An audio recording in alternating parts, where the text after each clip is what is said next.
সাথে জড়িত বিষয় আল্লাহ রাব্বুল আলামিনের কাছে ক্ষমা চেয়ে লাভ হচ্ছে না।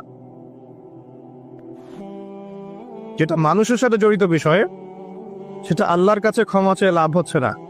ধরেন আপনি কারো গীবত করেছেন, নাউজুবিল্লাহ, কারো সম্পদ আত্মসাৎ করেছেন, কারো প্রতি জুলুম করেছেন, কাউকে গালি দিয়েছেন, চুরি ডাকাতি করেছেন, ছিনতাই করেছেন, অন্যের সম্পদ আত্মসাৎ করেছেন, কাউকে ধর্ষণ করেছেন, অর্থাৎ অন্য কারো সম্মানহানি করেছেন, জান মাল ইজ্জতের হানি করেছেন। এই বিষয়টার ক্ষমা আল্লাহর কাছে পাওয়া যাবে না। এই ক্ষমাটা ওই বান্দার কাছে নিতে হবে যে ভাই আমি আপনার গীবত করেছিলাম, আমাকে মাফ করে দেন। ভাই আমি আপনার সম্পদ চুরি করেছি, এই নেন, ফেরত নেন।